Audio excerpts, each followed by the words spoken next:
Olá pessoal, tudo bem? Meu nome é Jefferson, sou professor de Relações Interpessoais e Ética e aqui a gente vai passar uma aula sobre o que é um relacionamento interpessoal, como é a ética do trabalho no corretor de imóveis. Tá? O relacionamento interpessoal, ele é baseado nas relações humanas desde os primórdios do tempo. Então é o seguinte, cada pessoa, cada indivíduo, ele tem uma personalidade, ele tem alguns desejos, ele tem alguns valores.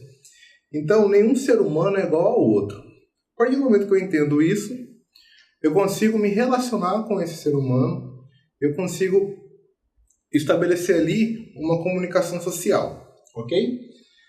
Então, além disso tudo, além de saber que o ser humano ele tem individualidade, existem outros fatores que também influenciam um ser humano na hora de adquirir personalidade, Então, eu posso falar de laços familiares, posso falar dos ideais, as políticas ideológicas desse ser humano, crenças religiosas, posso falar de tradições de comunidade, da cultura que ele está inserida e também das pressões que a sociedade, que o mundo exerce sobre o indivíduo.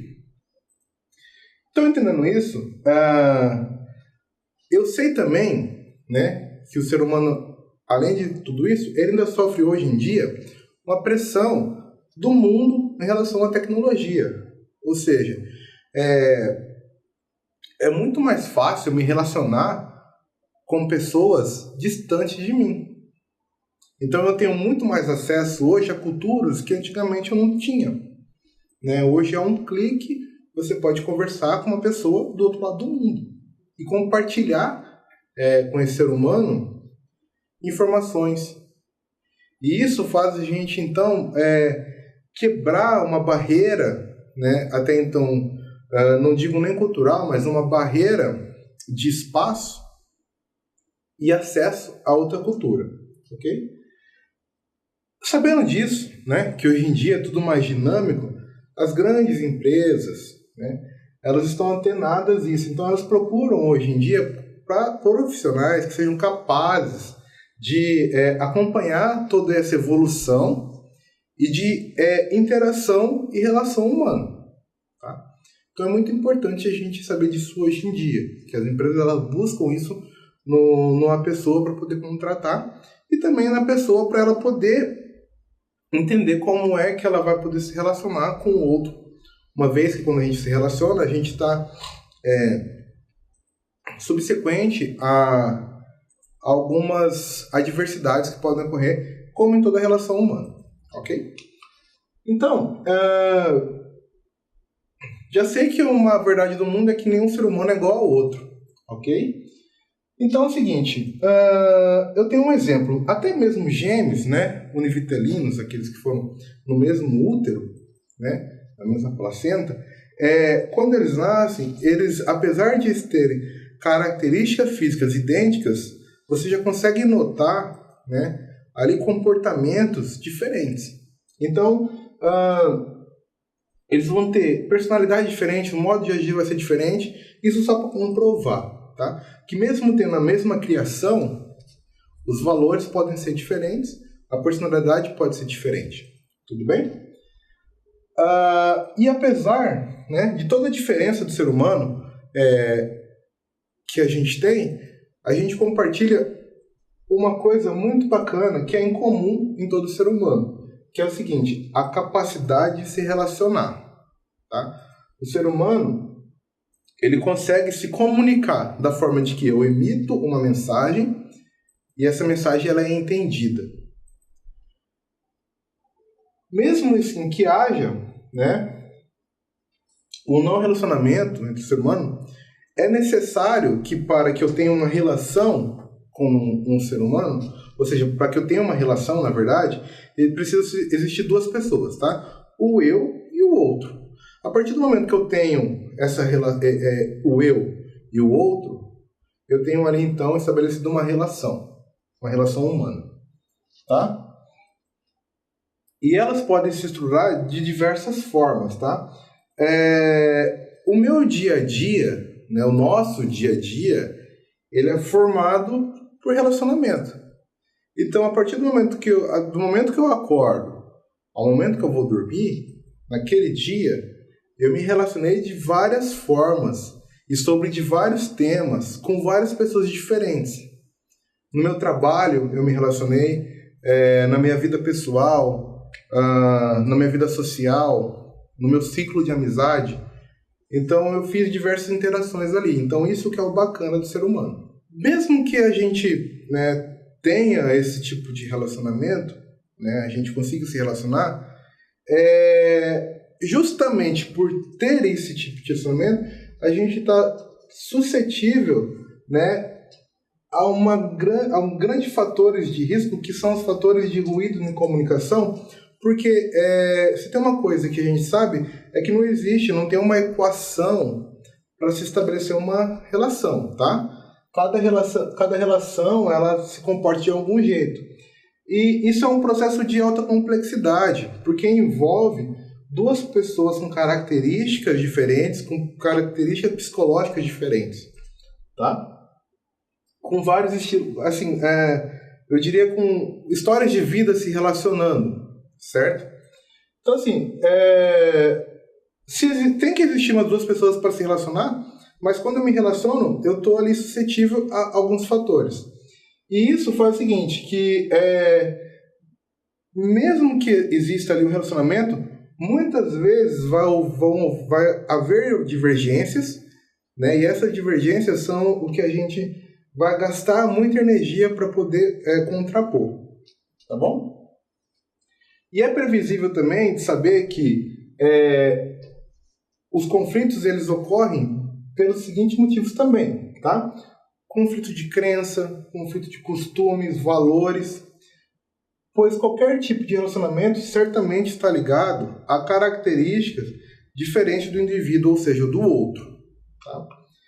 Aqui eu tenho uma tabelinha para poder te mostrar como é que funciona isso de forma bem clara. Nós temos dois tipos de força hoje que podem impulsionar o relacionamento ou que eles podem restringir o relacionamento.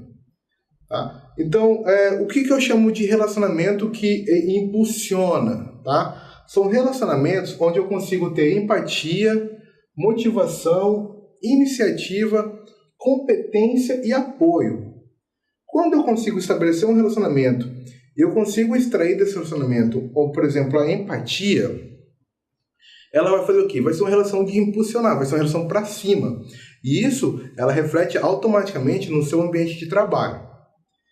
Se eu estou num relacionamento, se a pessoa do meu trabalho, o meu colega de trabalho, o meu gerente, o meu supervisor, ele é uma pessoa que ele tem forças que impulsionam, ou se eu sou a pessoa que eu priorizo as forças que impulsionam, automaticamente toda a minha relação ela tende a ser harmoniosa. Não há conflito. Se eu tenho uma relação de motivação, né, então eu dificilmente vou ter um conflito ali. Mas se eu tenho um relacionamento onde as forças que estão imperando são as forças que restringem, que são as vaidade, apatia, dependência, timidez e manipulação, as chances de eu ter conflito são infinitamente maiores. Porque um relacionamento onde eu tenho, por exemplo, manipulação, eu não vou ter abertura o suficiente para dar apoio. Vocês percebem que eu tenho aqui, por exemplo, se eu tenho a empatia, ao contraponto disso eu tenho a vaidade. O que é você ter empatia? Tá? Empatia é você se colocar no lugar do outro. É você conseguir enxergar a situação no lugar daquela outra pessoa. Se eu tenho um relacionamento de vaidade, eu não consigo me colocar no lugar do outro. Então, a chance de eu ter conflito, se você tem uma pessoa que ela tem muita empatia por outro, se relacionando com uma pessoa que é extremamente vaidosa, você vai criar ali um atrito muito grande. Então, a gente precisa entender como funciona, como são essas forças, o que elas fazem com o ser humano, entender esse relacionamento para que você consiga diminuir a chance de conflitos. A gente pode se relacionar com as pessoas por diversos motivos, tá? todo relacionamento ele tem ali um motivo por trás. Pode ser um motivo profissional, pode ser um motivo social, né? Pode ser só porque eu gosto da pessoa, eu tenho uma empatia por ela, eu sinto uma simpatia, né, na verdade, por aquela pessoa. Então eu quero me relacionar com ela por causa disso, tá? Só que a gente tem que entender e saber qual que é o real motivo de eu estar me relacionando com aquela pessoa. Se eu estou me relacionando com ela pelo profissional, né, e eu sei disso, a chance de eu me perder nesse tipo de relacionamento ele é muito, muito baixa. Por aí pode acontecer. Se eu me relaciono com uma pessoa e eu não sei qual o real motivo daquele meu relacionamento com ela, a chance de eu criar um atrito ou que eu não complete o relacionamento da forma que eu gostaria é muito alto. Isso principalmente no ambiente de trabalho. Se eu estou inserido no ambiente de trabalho, onde eu preciso ser extremamente profissional, e eu começo a me perder, ou eu começo a não enxergar que aquilo ali é realmente um ambiente profissional, que toda relação ali dentro ela é profissional, eu corro o risco de ser uma pessoa que é antiprofissional. Isso depende muito também do ambiente que você está inserido. Tá bom? Então é o seguinte, para o profissional de TTI, isso é mais importante ainda, tá? Porque é o seguinte, você está se relacionando com pessoas o tempo todo. Então você está atendendo um cliente, você tem os corretores que são parceiros. Então, para evitar problemas, né, com colegas de trabalho, com cliente, é importante você saber disso, entender onde é que você está inserido e qual é o tipo de relacionamento que impera naquele ambiente, tá bom? Ainda mais porque é o seguinte, a base concreta, tá, para um bom relacionamento é ter a percepção dos nossos deveres e obrigações perante ao relacionamento que a gente está tendo naquele ambiente que a gente está inserido. Isso sintetiza muito bem o relacionamento que a gente está, aonde a gente quer chegar e por que a gente está ali. Tá? Diante disso, ou seja, eu tenho um relacionamento, mas a base do relacionamento, né, ela é o quê? Ela é comunicação? Né? Sim. Então é o seguinte, o que é comunicação? Tá? É a busca, tá, do entendimento e da compreensão, certo? É uma ligação que ela faz a transmissão de sentimentos e ideias. Só que muito se engana quem acha que a comunicação ela está só na fala. Na verdade, a fala ela não compete a nem 10% do que é a comunicação. A linguagem corporal, que é a forma como você se porta, o posicionamento, vestimenta, gesticular, isso tudo é uma linguagem corporal. Ela representa 55% de uma comunicação. Outros 38% é no tom de voz. Como é que eu propago a minha voz no ambiente diz muito de como eu quero me comunicar. E só 7% é o conteúdo e a apresentação. Ou seja, a forma como eu me apresento no ambiente e o que eu estou falando. Tá? Você percebe então que só falar não adianta. Entendeu? A chance de você não completar a comunicação ou ter muitos ruídos durante a comunicação são muito grandes. Então, a forma como você também se expressa no ambiente, a forma como você se porta, também diz muito de como você quer se comunicar. Ok? E aí a gente chega a um ponto. Beleza. Para mim me comunicar não é só falar. Mas existem dois tipos de comunicação que são muito importantes e precisamos saber disso. Tá? Que é a comunicação intrapessoal e a comunicação interpessoal. O que é isso? A comunicação intrapessoal nada mais é do que eu falando comigo mesmo. Sabe quando você deita a cabeça no travesseiro à noite e começa a pensar sobre a sua vida ou a conversar consigo mesmo você começa a falar de sonhos e tudo mais, essa é uma comunicação muito importante. Porque eu digo que é a comunicação mais sincera que a gente pode ter na vida. Porque você não mente para você mesmo. Então, por que ela é importante? Porque ela vai ser a base de como eu vou me comunicar no interpessoal. O interpessoal é como eu me porto para o meio. Tá? Então, o jeito que eu falo comigo pode ser diferente do jeito que eu me expresso pro social, tá? Então, comunicação interpessoal é quando eu converso comigo mesmo, com o eu falando comigo mesmo. E o interpessoal é quando eu comunico com os outros, no ambiente que eu estou inserido. Definido isso, o que eu posso dizer é o seguinte, então, que a comunicação externa, que é o interpessoal, ela é composta de expressões verbais, que são as falas e a linguagem, tá? Os não verbais, que é o gesto e a postura do indivíduo, e eu tenho as outras pessoas. Isso tudo estabelece ali a comunicação. Bom?